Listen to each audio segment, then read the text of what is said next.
warahmatullahi wabarakatuh. Waalaikumsalam warahmatullahi wabarakatuh.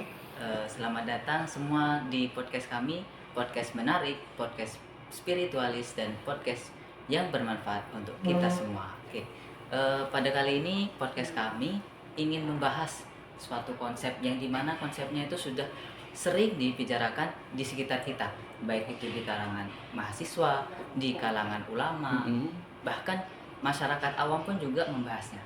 Nah, jadi dari sini saya selaku host Hamam Fauziladin akan mendampingi kalian semua dalam podcast kali ini. Kemudian ada narasumber kita Ustaz Nuris selaku penjelas dari konsep ini. Jadi kita salam dulu. Assalamualaikum Ustaz Nuris. Waalaikumsalam warahmatullahi wabarakatuh. Alhamdulillah, gimana kabarnya Ustaz? Alhamdulillah sehat. Alhamdulillah. Mungkin bisa kenalkan diri dulu ya Tat ya. Oke. Perkenalkan, saya Ahmad Anwar Nuris. Kesehariannya sebagai seorang guru di sekolah tahfidz di Kabupaten Jember, dan biasanya saya juga sering diminta untuk mengisi dalam kajian-kajian atau majelis-majelis taklim di masyarakat pada umumnya. Berarti jenengan aktif dalam dakwah, dalam kajian dan lain sebagainya ya? Insyaallah, bismillah. Bismillah, alhamdulillah. Di sini sudah ada narasumber kita yang ternyata sudah sering dan aktif sekali dalam kajian, dalam dakwah dan lain sebagainya. Insya Allah cocok untuk podcast kali ini. Alhamdulillah. Jadi langsung saja ya, Ustaz Nuris. Iya. Bisa jelaskan apa sih itu konsep ketuhanan? Karena sebenarnya kan gini ya, Tat ya.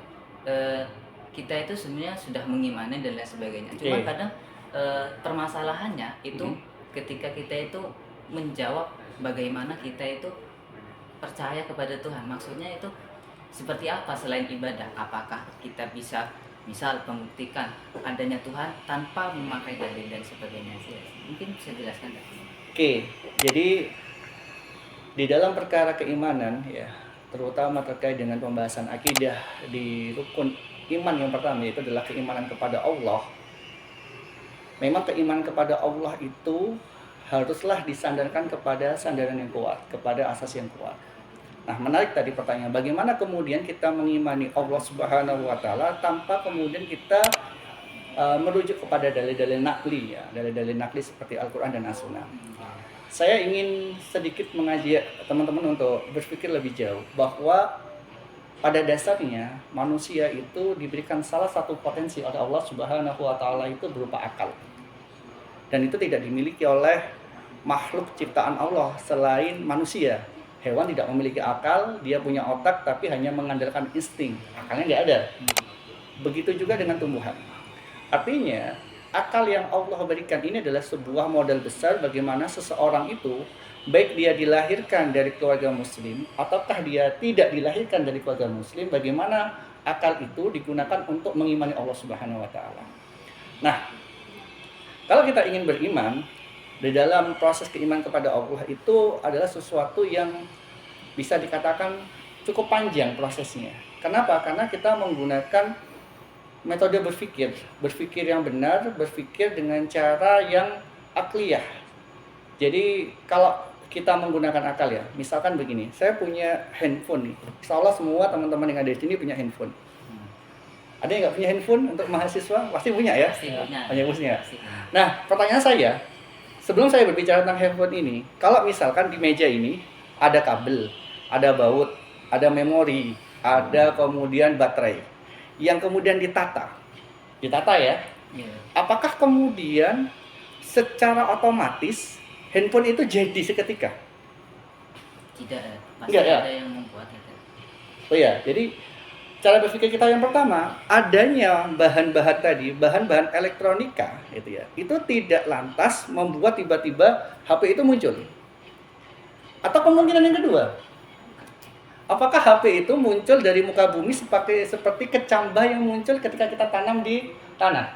Pernah nggak lihat muncul tanah, serit, kemudian buahnya itu handphone gitu? Nggak ada kan? Nggak ada gitu kan. Artinya, barang-barang seperti yang saya katakan tadi, alat elektronika, itu juga tidak lantas memunculkan sebuah handphone. Dan handphone itu sendiri, itu juga tidak lantas muncul begitu saja di permukaan bumi. Artinya, kalau kemudian kita katakan benda-benda yang ada, yang kemudian hari ini kita pergunakan, itu adalah sesuatu benda yang dia tidak secara instan itu muncul. Maka tadi kan kita katakan, kalau tadi Mas Hama menyampaikan, ya pasti ada menciptakan. Oke, kita sepakat bahwa benda itu, termasuk handphone itu ada yang menciptakan. Sekarang saya coba mengajak untuk level berpikir yang lebih tinggi. Pertanyaan saya, handphone sama manusia, lebih kompleks mana? Lebih kompleks manusia. Lebih kompleks manusia. Kan tidak ada kemudian kalau handphone LCD-nya rusak bisa diganti. Tapi kalau manusia jantungnya rusak langsung bisa dicopot diganti, ini nggak bisa. Tidak bisa. Nggak bisa. Artinya secara faktual kita mendapati bahwa handphone itu jauh lebih sederhana daripada manusia. Nah pertanyaannya, manusia itu berasal dari mana? Berasal dari mana manusia? Dari ibunya mereka. Ibunya mereka. Pertanyaan saya, ibunya mereka berasal dari mana? Berasal dari ibu-ibunya mereka. Ibu-ibunya mereka itu berasal dari mana? Pasti berakhir dari Adam. Ya, pasti akhirnya itu sampai kita suatu ujung, yaitu adalah makhluk. Makhluk itu datang dari mana? Kan pasti ada muncul pertanyaan. Makhluk itu adalah muncul dengan sendirinya, ataukah kemungkinan yang kedua, makhluk itu ada yang menciptakan? Artinya ketika kita berbicara asal muasal, itu pasti akan ada dua kemungkinan. Satu, kemungkinan dia muncul dengan sendirinya, atau yang kedua ada yang menciptakan. Nah, tentu opsi yang pertama bahwa manusia maupun makhluk hidup itu muncul dengan sendirinya itu tertolak secara rasional. Kenapa? Karena tadi kita berikan analogi yang sederhana, baut kabel baterai itu tidak lantas kemudian memunculkan sebuah HP. Dan HP handphone pun itu tidak kemudian muncul dalam tanah sebagaimana kecambah. Artinya logika ataupun orang-orang yang mengatakan bahwa manusia ataupun alam semesta yang ada di kehidupan kita itu muncul dengan sendirinya, itu adalah sesuatu logika yang terbantahkan secara akal. Nah, artinya kita berujung kepada satu pertanyaan, berarti manusia dan kehidupan dan alam semesta itu kan pasti ada yang menciptakan. Nah, pertanyaan itu yang kemudian harus kita jawab, siapa yang kemudian menciptakan itu? Apakah yang menciptakan itu adalah makhluk ataukah selain makhluk? Nah, kalau yang kita katakan adalah makhluk, tentu makhluk itu tidak punya kemampuan, dia tidak bisa menciptakan dirinya sendiri. Apalagi kemudian dia harus menciptakan makhluk yang lain. Artinya kemudian kita butuh sosok, butuh zat yang lebih kuasa, yang lebih super power daripada sosok manusia atau makhluk itu sendiri. Yakni apa? Kalau dalam kajian Islam itu tentu adalah Al-Khaliq. Siapa Al-Khaliq itu? Allah Subhanahu wa Ta'ala. Artinya tadi kalau Mas Jawan tanyakan bagaimana kemudian kita bisa mengimani sesuatu yang sesuatu itu tidak bisa kita lihat dengan mata, kita cukup kemudian mengindra apa yang kemudian diciptakan. Sebagaimana ada sebuah pernyataan dari orang Badui Arab itu kan pernah ditanya, bagaimana kamu itu mengimani Allah Subhanahu wa Ta'ala sedangkan kamu itu tidak pernah melihat Allah itu.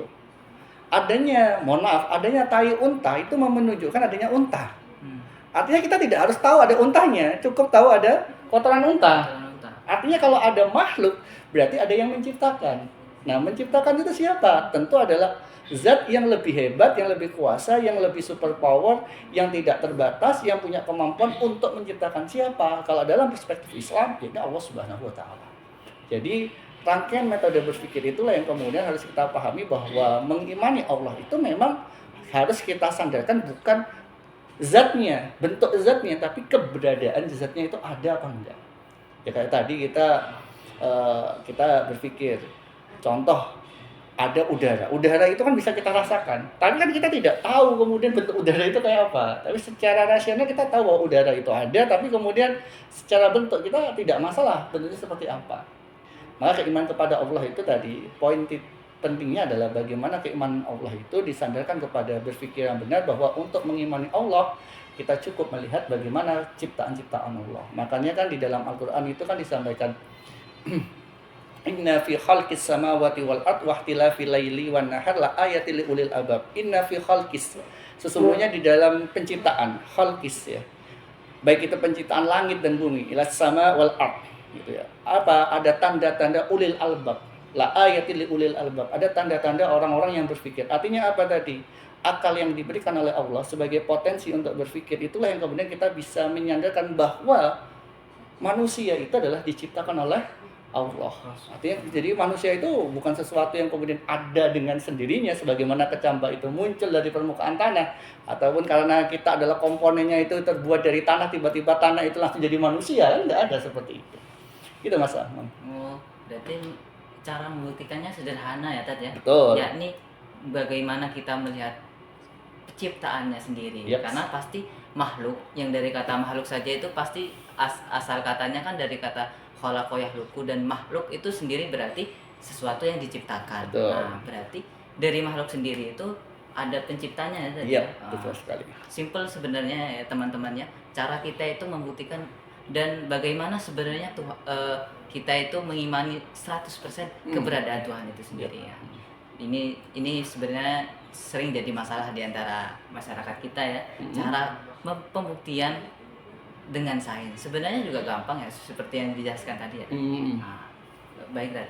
Lalu bagaimana misal kalau misalnya masyarakat kita ini sudah bisa paham 100%, mungkin nggak sampai 100% ya, mungkin kisaran 90% terkait konsep ketuhanan ini, karena kan pasti kalau misalnya ada seperti yang Ustadz tadi bicarakan ya, kalau misalnya cara pemikirannya salah, berarti nanti hasil dari pemikiran itu bisa menyebabkan beberapa masalah lagi. Nah, jadi bagaimana misal kalau misalnya dampak ketika masyarakat kita ini sudah mengerti konsep ketuhanan tadi? Ya, jadi di dalam kacamata Islam, keimanan kepada Allah itu tidak cukup. Artinya kita beriman kepada Allah, ya itu adalah sesuatu yang harus gitu ya, wajib hukumnya, fardu ain iman kepada Allah. Tetapi kemudian harus kita pahami, Allah itu tidak sekedar bersifat sebagai al-khaliq, ya, setidaknya sekedar menciptakan, tetapi Allah itu juga punya sifat yaitu al-mudabbir, yaitu maha mengatur. Nah, bayangkan kemudian kita sebagai makhluk yang dikatakan sebagai manusia. Di dalam tubuh manusia itu ada organ. Salah satunya adalah jantung. Yang mana jantung itu, manusia itu tidak punya kendali apapun untuk menggerakkan jantung. Ada nggak manusia yang bisa menggerakkan jantung? Nggak ada. Kalau menggerakkan pompa air bisa. Bisa. Tapi menggerakkan jantung nggak ada. Hatta itu adalah seorang dokter sekalipun, nggak ada. Artinya apa? Dalam bagian kecil dalam tubuh manusia, bahwa ada bagian jantung yang kemudian dia senantiasa memompa darah di dalam tubuh manusia semenjak manusia itu terbentuk di dalam rahim seorang ibu sampai kemudian manusia itu mati. Dan itu di luar kendali manusia. Artinya siapa yang kemudian mengendalikan itu? Tentu menjadi tanda tanya. Kalau manusia sendiri jelas gak mampu. Berarti zat tadi yang menciptakan manusia. Nah, persoalannya apakah Allah Subhanahu wa taala itu sebagai Al-Khaliq itu hanya sekedar menciptakan atau kemudian memberikan sebuah aturan kehidupan? Nyatanya hari ini kondisi kaum muslimin itu hanya memahami bahwa Allah itu sebagai pencipta, tapi ia tidak memahami bahwa selain menciptakan, Allah itu juga memberikan sebuah guidance, sebuah petunjuk kepada manusia untuk menjalankan kehidupannya sesuai dengan apa yang kemudian Allah kehendaki. Artinya ketika manusia hidup itu dia harus mengembalikan cara pandang kehidupannya sesuai dengan perspektif Allah, bukan perspektif manusia. Ya seperti halnya begini ya. Ketika kita punya handphone, sebuah pabrik itu tidak hanya sekedar menciptakan handphone itu sendiri. Dan selalu ketika handphone itu dibuat, pabrik itu menyertakan apa yang disebut sebagai manual introduction, petunjuk. Ya. Fungsinya apa? Ketika kemudian handphone itu harus digunakan, harus kemudian diaktifasi, harus kemudian dimanfaatkan, tentu agar manfaat itu bisa dijalankan, agar kinerja dari handphone itu bisa berjalan, maka dia harus merujuk kepada manual introduction-nya.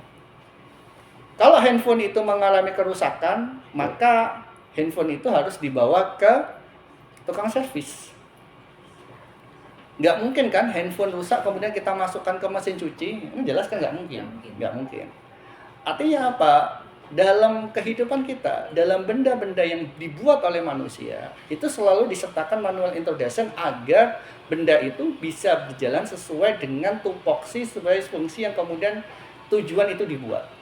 Nah, Manusia juga sama. Manusia itu diberikan sebuah manual introduction di dalam kehidupannya yang disebut sebagai Al-Qur'an.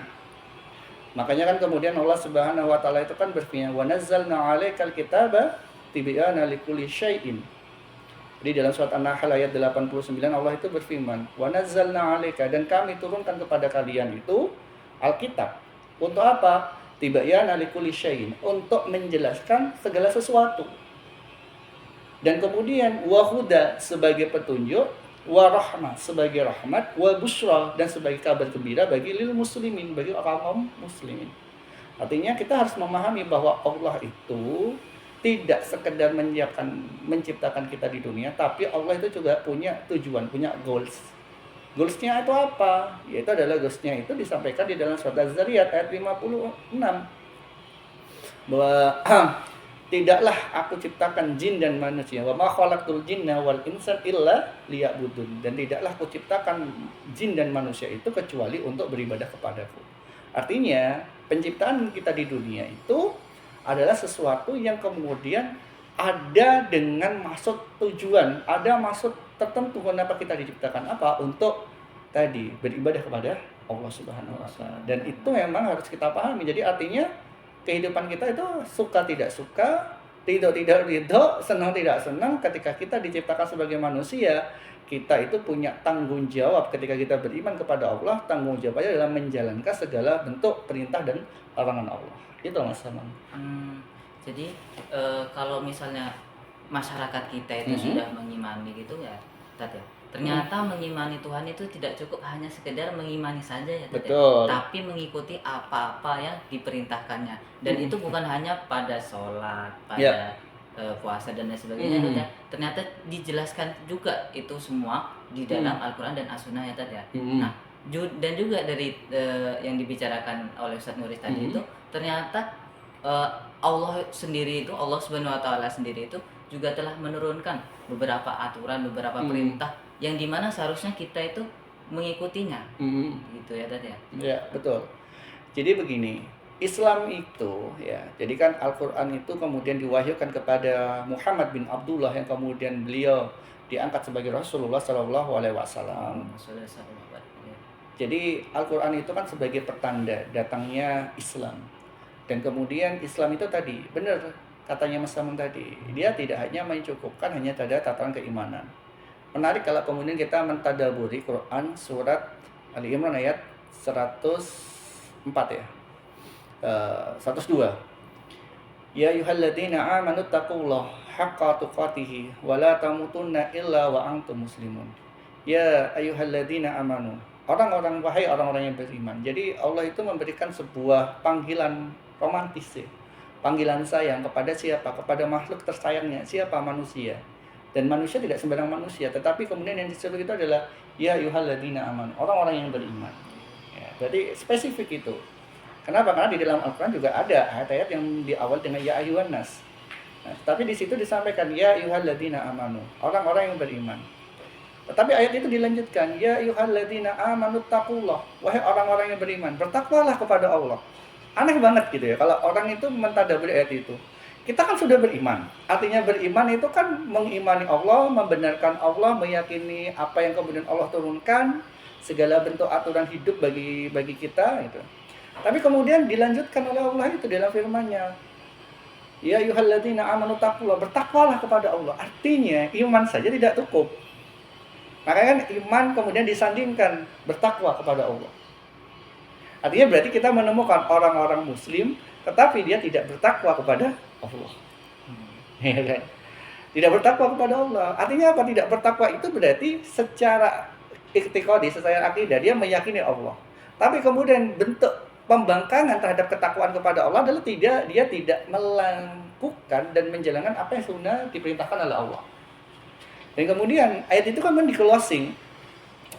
Ya ayyuhalladzina amanu taqullaha haqqa tuqatih. Ya, janganlah kamu itu mati dalam wala tamutunna illa wa antum muslimun. Janganlah kamu mati dalam kondisi selain muslim. Artinya itu menarik bahwa Islam itu tidak hanya diartikan sebagai sebuah agama yang mengurus orang mati. Kalau hari ini kan kita selalu disampaikan bahwa kalau namanya muslim ya sholat, zakat, puasa dan seterusnya, rukun iman dan rukun Islam. Kemudian ngurusi jenazah gitu. Padahal syariat Islam itu, perintah Allah itu tidaknya mengurusi orang yang mati saja. Karena Islam itu diturunkan kepada makhluk yang masih hidup, bukan makhluk yang mati.